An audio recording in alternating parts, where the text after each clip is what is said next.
బోరుటోని కంప్లీట్గా నాకౌట్ చేయడానికి జోరాకి just 3 hits సరిపోయాయి. అలాగే బోరుటో స్ట్రాంగెస్ట్ జూజుట్సు అయిన రసంగాన్ ఉజియో కూడా జోరాని డిఫీట్ చేయడానికి పనికిరాలేదు. అలాగే తన జూజుట్సులో ప్లాన్స్ ఏవి కూడా వర్క్ అవ్వలేదు. బట్ ఇది బోరుటో వీక్నెస్ కాదు, జోరా డెస్పిరేషన్. బట్ ఈ ప్రాసెస్లో తను షోల్జర్స్ని కోల్పోతున్నాడు. ముందు చాప్టర్లో తను మత్సూరిని, రయ్యుని కోల్పోయాడు. జోరా ఇప్పుడు 2 సింజుస్ని కోల్పోయాడు. ఇక మాముషా అండ్ హిడారి మాత్రమే ఉన్నారు. ఇప్పుడు జోరా సర్వే అవ్వాలంటే తనకు సింజూస్ చాలా ఇంపార్టెంట్. ఖచ్చితంగా తను సింజూస్ని క్రియేట్ చేసి షినోబి వరల్డ్లో సర్వే అవ్వడానికి ట్రై చేస్తాడు. అలాగే బొరుటో ఇంకా బ్రతికే ఉన్నాడు. ఇక కవాకి లిమిటేషన్ రిమూవ్ చేసుకొని తను బొరుటో కన్నా స్ట్రాంగ్ అయ్యాడు. ఇక శారదా హిడారితో మళ్ళీ ఫైట్ చేసి తనని డిఫీట్ చేయడానికి పాసిబిలిటీ ఉంది. అయితే ఇక్కడ క్వశ్చన్ వచ్చి జోరా విన్ అవుతాడని కాదు, తను లాస్ట్ సింజుగా ఉండకుండా ఎంత ఫాస్ట్గా తను సింజూస్ని రీబిల్డ్ చేయగలడా అని. ఇక్కడ జోరాస్ ఎంటైర్ ఆర్మీలో వచ్చి సింజూస్ ఒకరొకరుగా చనిపోతున్నారు. ఇప్పుడు మత్సూరి తాన్సర్ బల్బు మోగిలాగా ట్రాన్స్ఫర్మేషన్ అవుతుంది. దాంతో మోగికి లైఫ్ వస్తుంది. సో మత్సూరి ఇక ఉండదు. అలాగే రయ్యుని శారదా కిల్ చేసింది. ఇప్పుడు తన తాన్సర్ బల్బుని అరయ్య తీసుకొని సింకి దగ్గరికి వెళ్ళిపోయాడు. ఇక తను కూడా సింకిలాగా ట్రాన్స్ఫర్మేషన్ అయిపోతాడు. నెక్స్ట్ మామోసి తను ఇంకా బ్రతికే ఉన్నాడు. బట్ తను సింజులో వైల్డ్ కార్డ్ లాగా యూజ్ అవుతాడు. మామోసి చాలా డేంజరస్ అండ్ అన్ప్రిడిక్టబుల్. బట్ తనని కూడా డిఫీట్ చేయొచ్చు. ఇక కొన్ని చాప్టర్స్లో తను కూడా డెస్ట్ అయిపోతాడు. ఇక లాస్ట్ హిడారి తను స్ట్రైట్ గా శారదాతో మళ్ళీ ఫైట్ చేస్తాడు. బట్ ఇక్కడ ట్విస్ట్ ఏంటంటే హిడారి సాస్కే నుంచి క్రియేట్ అయ్యాడు. అయితే ఇకమోటో ఒక ఇంటర్వ్యూలో వచ్చి ఒరిజినల్ పర్సన్స్ యొక్క పర్సనాలిటీస్ సింజుస్ కి కూడా వస్తాయని చెప్పాడు. సో సాస్కేలో డౌట్స్ అండ్ ఎమోషన్స్ ఉంటే హిడారిలో కూడా సేమ్ ఫీలింగ్స్ ఉంటాయి. అందుకే హిడారి జోరా మీద డౌట్ పడుతున్నాడు. అలాగే ఇక్కడ క్లాగ్రిన్స్ వచ్చి చాలా డేంజరస్. ఒకవేళ అవి పర్సన్ బైట్ చేస్తే తను స్లోగా ట్రీలాగా ట్రాన్స్ఫర్మేషన్ అయిపోతాడు. అప్పుడు బైట్ చేసిన వాడిని బ్రేక్ చేసుకొని టాన్సాల్ బల్బ్ని జనరేట్ చేసి సింజూస్ కి చక్రా సోర్స్ లాగా యూజ్ అవుతుంది.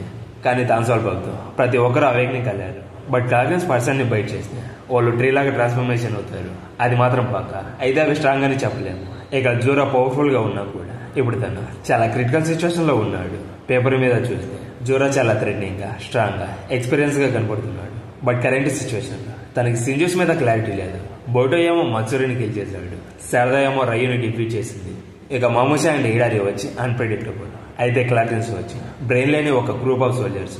ఇక జోరా సిచ్యువేషన్ లో వచ్చి సింజూస్ కి ఒక కమాండర్ గా ఉండే అతను ఇప్పుడు వాళ్ళకి బేబీ సిట్టింగ్ లాగా అయిపోయాడు. ఇప్పుడు బొరుటో అండ్ కవాకి జోరాని కిల్ చేయకపోతే జోరా మళ్ళీ సింజూస్ ని క్రియేట్ చేస్తాడు. అయితే ఈ బ్యాటిల్లో జోరాని డిఫీట్ చేయడం జరగదు.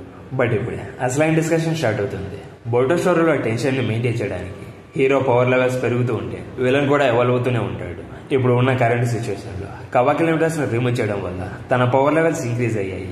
అయితే బొరుటోకు కూడా తన పవర్ లెవెల్స్ ఇంక్రీజ్ అవుతాయి. మేబీ న్యూ రసింగాని లేదా జోగాని యాక్టివేట్ చేస్తాడు. ఒకవేళ బొరుటో ఎవాల్వ్ అయితే జోరా పవర్స్ కూడా నెక్స్ట్ లెవెల్ కి ఎవాల్వ్ అవుతాయి. అలాగే new Shinjus, new powers, more start the story ఇంకా ఇంట్రెస్ట్ గా మారుతుంది. సో స్టోరీలో ఇంట్రెస్ట్ పెంచాలంటే న్యూ అవేక్నింగ్స్, థ్రెడ్స్ ఉండాలి. లేదంటే సేమ్ ముందు స్టోరీలో ఎనిమితో ఫైట్, విన్, నెక్స్ట్ బాస్ ఇలా సేమ్ ప్యాటర్న్ లో పడుతుంది.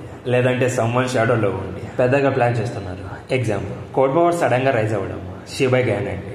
లేదా స్టోరీలో జోరా పెద్దదిగా ఏదో ఒకటి చేయాలి. మేబీ జోరా కోజిని ట్రాప్ చేయడం లేదా ఏడాని టార్గెట్ చేసి ఫ్యాన్స్ కి సస్పెన్స్ ని మెయింటైన్ చేసేలా చేయాలి. అయితే ఇక్కడ జోరా వచ్చి ఒక జీనియస్. ఒక పర్సన్ స్ట్రెంత్ తో విన్ అవ్వలేడని తెలుసుకొని ర్యాండమ్ గా సింజూస్ ని అవేక్నింగ్ చేయకుండా పొటెన్షియల్ ఎక్కువ ఉన్న పర్సన్ ని టార్గెట్ చేసి సింజూస్ ని క్రియేట్ చేయాలి. ఎగ్జాంపుల్ పెనాక్ లో ఒబిటో ఫెయిల్ అయ్యాక తను సాస్కే నుండి టీమ్ టాకాని చేంజ్ చేసుకుని తన గోల్స్ లో కొన్ని గోల్స్ కంప్లీట్ అయ్యేలా చేసుకున్నాడు.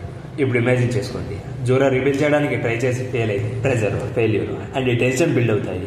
దాంతో జోరా యాంగ్రీ అయ్యి ఫుల్ గా రేస్ మోడ్ లోకి వెళ్ళి తన కూల్ని కామ్ని లాస్ అవుతాడు. ఇప్పుడు జోరా వచ్చి కామ్ అండ్ కంపోజర్ తో ఒక మాస్టర్ మైండ్ లాగా బిహేవ్ చేస్తున్నాడు. ఒకవేళ జోరా టైట్ సిచ్యువేషన్ లో ఉంటే తను కూడా తన కామ్ని లాస్ అవ్వచ్చు. బికాస్ స్టోరీలో మోస్ట్ ఇంపార్టెంట్ థింగ్ వచ్చి కాన్ఫ్లిక్ట్. ఆడియన్స్ కు కూడా కావాల్సింది అది. క్యారెక్టర్స్ తన కంఫర్ట్ జోన్ నుంచి ఫోర్స్ చేసి డిఫరెంట్ గా బిహేవ్ చేయడం వల్ల స్టోరీకి డెప్త్ ని ఇస్తుంది. ఈవెన్ పర్ఫెక్ట్ క్యారెక్టర్స్ కి కూడా ఒక వీక్నెస్ ఉండాలి. బట్ ఇక్కడ జోరాకి వచ్చి తన ఓవర్ క్యూరియాసిటీనే తన వీక్నెస్. బట్ జోరా యాంగ్రీ అవ్వడం ఇంకా మనం చూడలేదు. ఒకవేళ యాంగ్రీ అయితే తను కూడా మిస్టేక్ చేస్తాడేమో చూడాలి. అయితే జోరా సింజూస్ ని రిబీల్ చేయడానికి ట్రై చేయడం వల్ల డేంజర్ అనేది తగ్గిపోతుంది. అంటే ఏంటంటే జోరా న్యూ సింజూస్ ని చాలా ఫాస్ట్ గా క్రియేట్ చేస్తే ఓల్డ్ సింజూస్ యొక్క వాల్యూస్ తగ్గిపోతుంది. ఎగ్జాంపుల్ మత్సూరి ఎమోషన్స్ స్టాప్ చేసుకోలేదు. రయ్యు వచ్చి చాలా sharp person. But powerful. So ఇప్పుడు జోరా న్యూ సింజూస్ ని ఫాస్ట్ గా క్రియేట్ చేస్తే మనకి ఎమోషన్స్ కనెక్ట్ అవ్వడం చాలా కష్టం అవుతుంది. అలాగే సింజూస్ ఆర్మీస్ ఎక్కువగా క్రియేట్ చేయడం వల్ల రియల్ థ్రెట్ లాగా కాకుండా ఫిల్లర్ విలన్స్ లాగా అనిపిస్తుంది. మత్సూరి, రయు, మమూసిలో యూనిక్ పర్సనాలిటీస్ ఉన్నాయి. ఒకవేళ జోరా సింజూస్ ని ఎక్కువగా క్రియేట్ చేస్తే చాలా రొటీన్ అయిపోతుంది, అంత స్పెషల్ గా ఏమీ అనిపించదు. ఇప్పుడు 4 సింజూస్ ఉన్నందుకు వాళ్ళు చాలా డేంజరస్ అని ఫీల్ అవుతున్నాము. ఒకవేళ దగ్గర జస్ట్ 4 to 5 స్ట్రాంగ్ సోల్జర్స్ ఉండడం స్టోరీకి హై టెన్షన్ ని ఇస్తుంది. బట్ ఎక్కువగా క్రియేట్ చేయడం వల్ల టెన్షన్ అనేది తగ్గిపోతుంది. బట్ క్రియేట్ చేసి సైడ్ క్యారెక్టర్స్ వాళ్ళని మ్యాచ్ చేసి డివైడ్ చేసేలా ఉంటే చాలా ఇంట్రెస్టింగ్ గా ఉంటుంది. బట్ బరుటో సిరీస్ లో ఇష్యూ ఏంటంటే చాలా మంది old Naruto fans new villains groups ని చూస్తే అకత్సుకితో కంపేర్ చేస్తారు. బట్ కారా ఆర్గనైజేషన్ వచ్చి అకత్సుకి కన్నా చాలా better. But emotions and side characters వచ్చి అకత్సుకి ఆర్క్ లో చాలా బెటర్. అయితే కారా ఆర్గనైజేషన్ వచ్చి సంథింగ్ న్యూ అండ్ యూనిక్ గా ఉంటుంది. సో జోరా కూడా ఇప్పుడు చాలా సింజూస్ ని క్రియేట్ చేసి గ్రూప్ ని రెడీ చేసి అకత్సుకితో కంపేర్ చేస్తారు. దానివల్ల స్టోరీలో ఒరిజినాలిటీ మీద ఇంపాక్ట్ పడుతుంది.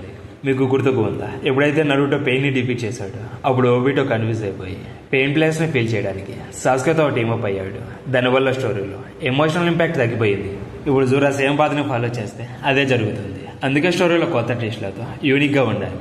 అయితే స్టోరీలో జోరాని ఒక ఘాట్లో పవర్ఫుల్ అండ్ స్ట్రాంగ్ గా చూపించారు. తనని యాంగ్రీ అయ్యేలా చేస్తే జోరా అందరిని కిల్ చేస్తాడని కాసిన్ కోజో కూడా చెప్పాడు. అంటే తనని అంత యాంగ్రీ చేస్తే అంత దగ్గరగా మారుతాడని చెప్తున్నాడు. అయితే జోరా ఒక రెగ్యులర్ ఆర్మీని రీబిల్డ్ చేయడం వల్ల కొంచెం రిస్క్ తగ్గడానికి ఛాన్స్ ఉంటుంది. అయితే చాలా మంది జోరాని ఒబిటోతో కంపేర్ చేస్తున్నారు. బట్ యాక్చువల్ గా చెప్పాలంటే దాని వెనుక ఒక నిజం ఉంది. ఇక పెయిన్ అండ్ అదర్స్ చనిపోయిన తర్వాత జడ్జు టెరస్వర్తి కాదు, కేసమే లాయలే. కానీ కేసమే ఒకంతో వార్లోకి వెళ్ళడం అంత ఈజీ కాదు. దానివల్ల ఒబిటో టాకా టీం ని జాయిన్ చేసుకోవాల్సి వచ్చింది. అయితే షార్ట్ టైం వరకు మాత్రమే. అయితే ఒబిటోని బిలీవ్ చేయడం వల్ల అంత మంచిది కాదని సాస్కేకి అర్థమైంది. దాంతో ఒబిటో ఫెయిల్ అయిపోయాడు. అలాగే జోరా సిచ్యువేషన్ ని చూడండి. మత్సూరి అండ్ రయు ఇద్దరు చనిపోయారు. ఇక ఇడారి మేబీ సారదాతో ఫైట్ లో తను కూడా డిఫీట్ అవ్వచ్చు. లాస్ట్ మాముషి. ఇక్కడ మాముషి అంటే మీనింగ్ ఏంటో తెలుసు, మోస్ట్ డేంజరస్ స్నేక్ అని. అయితే డీమన్ అతన్ని డిఫీట్ చేయొచ్చు. నెక్స్ట్ క్లాగ్రిన్స్, అవి జస్ట్ వెపన్స్ మాత్రమే, ఇంకేమీ కాదు. ఈ క్లాగ్రిన్స్ ని యూజ్ చేసుకుని పీపుల్స్ ని కిల్ చేయొచ్చు. అయితే ఇప్పుడు సిచ్యువేషన్ వచ్చి చాలా డేంజరస్ గా ఉంది. జస్ట్ లైక్ ఒబిటో, జోరా కూడా ప్రెజర్ లో ఉన్నాడు. ఒబిటో చేసిన మిస్టేక్స్ లైక్ అలయన్సెస్ ని ఫార్మ్ చేయడము, రాంగ్ పీపుల్స్ ని ట్రస్ట్ చేయడము. మేబీ జోరా కూడా సేమ్ పాత్ లో వెళ్తున్నాడు. జోరా కోడ్ ని కలిసి నీ లైఫ్ ని నేను ఒక కొత్త పర్పస్ కి ఇస్తున్నానని చెప్పి తనని ఎగతాళి చేస్తే దానికి కోడ్ వచ్చి లాస్ట్ కి నేనే సక్సెస్ అవుతానని చెప్పి అక్కడ నుంచి వెళ్ళిపోతాడు. అంటే జోరా కోడ్ ని ట్రై చేసి మిస్టేక్ చేసే ఛాన్సెస్ ఎక్కువగా ఉన్నాయి. అయితే జోరా మళ్ళీ ఓల్డ్ మెథడ్ ని ట్రై చేసి కేయాస్ ని క్రియేట్ చేయొచ్చు, లేదా న్యూ అలయన్సెస్ ని ఫార్మ్ చేయొచ్చు. బట్ ఒకటి మాత్రం క్లియర్, ఇప్పుడు జోరాకి ఎస్కేప్ అవడానికి ఒక దారి కూడా లేదు. ఇక నెక్స్ట్ చాప్టర్ లో బ్యాటిల్ ట్రైన్ మొత్తం చేంజ్ అవుతుంది. బోరుటో, కవాకి అండ్ శారదా, మేబీ మిత్సుకి కూడా స్ట్రాంగ్ అవడానికి ఛాన్స్ ఉంది. సో జోరా సర్వైవల్ అంటే ఒక న్యూ ఆర్మీని బిల్డ్ చేయాలి, లేదా తను ఒక పవర్ఫుల్ సింజుగా చేంజ్ అవ్వాలి. అయితే జోరా ఒక టెంటిల్ కాబట్టి తన స్ట్రాంగెస్ట్ సింజు అని చెప్తున్నాము. కానీ ఇప్పటి వరకు జోరా హ్యూమన్స్ లాగా ఆలోచించడం చూడలేదు.